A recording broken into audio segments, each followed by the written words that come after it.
राज्यात मुंबई नाशिक महामार्गावरच्या खड्ड्यांनी आणखी एक जीव घेतलाय। शहापूर तालुक्यामधल्या भारंगी नदीच्या पुलाजवळ खड्ड्यामध्ये दुचाकी आदळून झालेल्या अपघातामध्ये ठाणे TDRF पथकामधील जवान विकास लहू गोरे यांचा दुर्दैवी मृत्यू झालाय। बामणे गावचे रहिवासी असलेले विकास गोरे हे आज सकाळी कर्तव्य बजावण्यासाठी कामावरती निघाले होते। विशेष म्हणजे काही दिवसांपूर्वी भिवंडीच्या कोहिनूर इमारत दुर्घटनेमध्ये त्यांनी जीवाची बाजी लावून बचाव कार्य केलं। मात्र इतरांचे प्राण वाचवणाऱ्या या जवानाचा जीव महामार्गावरच्या या खड्ड्यांमुळे गेलाय। या घटनेमुळे परिसरामध्ये हळहळ व्यक्त होतीये। महामार्गावरच्या खड्ड्यांचा प्रश्न पुन्हा एकदा ऐरणीवर आलाय आणि अर्थातच संतापही व्यक्त होतोय। अनिल वर्मा आमचे प्रतिनिधी आपल्याला अपडेट्स देतात। अनिल, नक्कीच या ठिकाणी आपण जर पाहिलं तर मुंबई नाशिक महामार्गावर मोठ्या प्रमाणात खड्डे पडलेले आहेत आणि त्यामुळे अनेक तक्रारी देखील करण्यात येत आहेत, परंतु प्रशासनाचे डोळे मात्र उघडताना दिसत नाही। कारण आज आपण जर बघितलं तर एक TDRF जवान जो आहे तो कामावर कर्तव्य बजावण्यासाठी निघालेला होता आणि त्याच दरम्यान खड्ड्यामध्ये त्याची दुचाकी गेली आणि समतोल बिघडल्यामुळे तो आदळला आणि त्यानंतर डिवायडरला फटका लागल्यामुळे त्याचा गंभीर जखमी झालेला होता। मात्र स्थानिकांनी तात्काळ त्याला रुग्णालयात घेऊन गेले, परंतु उपचार दरम्यान त्याचा मृत्यू झाल्याची दुःखद ही घटना घडलेली आहे। कारण हा जो तरुण होता हा TDRFचा जवान होता आणि अनेक ठिकाणी ज्या ठिकाणी इमारती कोसळतात, ज्या ठिकाणी आपत्कालीन व्यवस्था लावण्यात येते त्या ठिकाणी ते पोहोचतात आणि जीवाची बाजी लावून ते आपली मदत त्या ठिकाणी पोहोचवत असतात। भिवंडीमध्ये नुकताच जी इमारत कोसळलेली होती त्या ठिकाणी देखील हा जवान तिथं उपस्थित होता। जीवाची बाजी लावून त्यांनी मदत कार्य त्या ठिकाणी केलेलं होतं। मात्र लोकांचे प्राण वाचवणारे जवान आज खड्ड्यांनी त्यांचा हा बळी घेतलेला आहे। अतिशय दुःखद घटना आहे आणि या घटनेमुळे संपूर्ण परिसरात हळहळ व्यक्त केली जाते। अगदी अनिल, काय नेमकी आता त्यांच्या कुटुंबियांची प्रतिक्रिया आहे? काय नेमकी मागणी केली जाते कुटुंबियांकडून? कारण घरामधला एक माणूस या खड्ड्यांमुळे त्यांनी गमावलेला आहे। नक्कीच कुटुंबियांचं त्यांना तर एकदम शॉक लागलेला आहे। कारण कामावर निघालेला होता, घरातून आनंदित असताना हा जो तरुण आहे तो कामावर गेलेला होता आणि सर्वांनाच वाटत होतं की हा कामावर जातो, घरी येतो, मात्र आज घरी परत येणार नाही अशी त्यांना कोणालाच अपेक्षा वाटलेली नव्हती।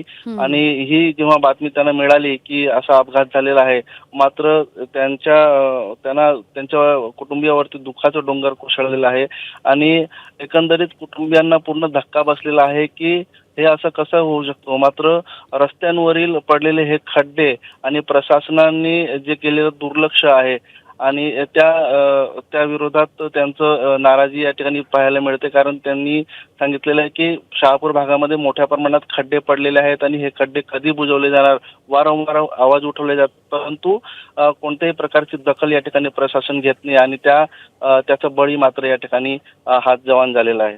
अगदी अनिल, याआधी देखील अशाच पद्धतीने भिवंडी आणि या सगळ्या म्हणजे परिसरामध्ये एका महिलेचा देखील याच खड्ड्यांनी जीव घेतलेला होता आणि आता पुन्हा एकदा एक जवान यामध्ये त्याचा मृत्यू होताना आपण बघतोय। प्रशासनाला नेमकी जाग कधी येणार असा सवाल विचारला जातोय। कोण आहे तिथले संबंधित अधिकारी किंवा प्रशासनातील व्यक्ती? मुंबई नाशिक महामार्ग जर आपण बघितला तर हा महाराष्ट्र राज्य रस्ते विकास महामंडळाकडे हा रस्ता आहे। दुरुस्तीचं काम देखील त्यांच्याकडे आहे। जरी हा नॅशनल हायवे असला तरी मात्र हा जो काम आहे त्यांच्याकडे आहे आणि त्यामुळे दुरुस्तीचं काम अतिशय निकृष्ट दर्जाचं या ठिकाणी होत असतं। अनेकदा या मार्गावरती एकनाथ शिंदे उपमुख्यमंत्री यांचे दौरे झालेले आहेत। त्यांनी मास्टिक अनिल, पद्धतीने काही क्षणांसाठी तुम्हाला थांबवते। राष्ट्रवादी शरद पवार यांच्या म्हणजे तिथले स्थानिक जे शहापूरचे आमदार आहेत दौलत दरोडा हे आपल्यासोबत फोन लाईनवरून जोडले गेलेत। दौलतजी, दुसरा मृत्यू आहे खड्ड्यांमुळे गेलेला या परिसरामधला आणि ज्या जवानानं भिवंडीमध्ये स्वतःच्या प्राणांची बाजी लावलेली होती इतरांना वाचवण्यासाठी, त्या जवानाचा मृत्यू या खड्ड्यामुळे होतोय। निश्चितपणे अतिशय दुर्दैवी घटना आहे। मी त्यांच्या कुटुंबियांच्या सकाळीच भेट घेऊन आलो।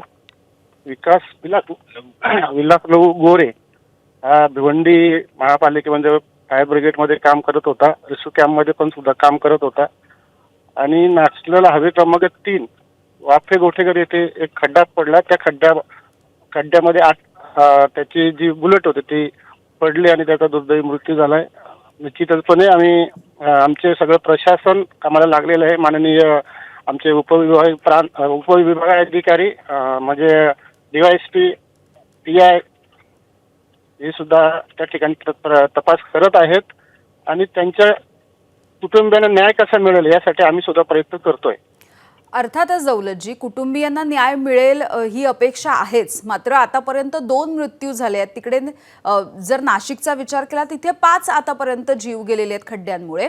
आता अपेक्षा इतकीच आहे की इथून पुढे असं काही घडू नये आणि किमान आता तरी जाग यावी. प्रशासनाला आपण तशा सूचना दिलेल्या आहेत. आज काय आता तुम्ही करणार आहात इथून पुढे जर तुमच्या मतदारसंघामधली जर अशी अवस्था रस्त्यांची तर? आमचे स्थानिक जे त्यांचे नातेवाईक आहेत त्यांची सुद्धा मागणी आहे की जो खड्ड्यामुळे मृत्यू झालेला आहे त्याची जबाबदारी फिक्स करून नॅशनल हायवेवर त्यांच्यावर गुन्हे दाखल करा अशी माझी मागणी आहे आणि त्यांच्या नातेवाईकांची मागणी आहे. कशा पद्धतीने याचा पाठपुरावा तुम्ही करणार आहात? निश्चितपणे त्याचा पाठपुरावा आम्ही करत राहू. बरं, धन्यवाद तुम्ही बोललात यासाठी. शहापूरचे स्थानिक आमदार दौलत दरोडा हे आपल्याशी बोलत होते. TDRF पथकामधील जवान विकास गोरे यांचा खड्ड्यामुळे जीव गेलेला आहे. अर्थातच या सगळ्या संदर्भात आता पाठपुरावा करू अशा पद्धतीचं आश्वासन इथल्या स्थानिक आमदारांनी दिलंय.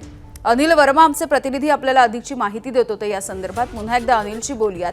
अनिल, आपण आमदारांचं म्हणणं तर ऐकून घेतलंय. खड्ड्यांमुळे ज्यांचे मृत्यू होत आहेत त्यांची जबाबदारी खरं तर कोणीच स्वीकारायला तयार नाहीये.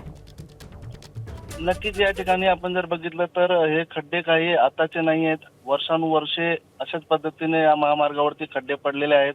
वर्षानुवर्षे हेच उत्तर आपल्याला मिळतं की आम्ही पाठपुरावे करत आहोत, आम्ही तक्रारी केलेल्या आहेत, आम्ही अधिकाऱ्यांना सूचना दिलेल्या आहेत आणि अनेक दौरे देखील आपण बघतो की या महामार्गावरती नेत्यांचे मंत्र्यांचे झालेले आहेत आणि असे असताना देखील या ठिकाणी बरोबर हे खड्डे अजूनही अगदी अनिल, त्यामुळे आपल्या सगळ्यांची अपेक्षा इतकीच आहे की या सगळ्याची जबाबदारी घ्यावी आणि अर्थातच या सगळ्यामध्ये सुधारणा यावी. असे सोबत राहा. तुर्तास या बुलेटिनमध्ये आपण इथेच थांबतोय. बघत रहा ABP माझा. ABP माझा, उघडा डोळे बघा नीट.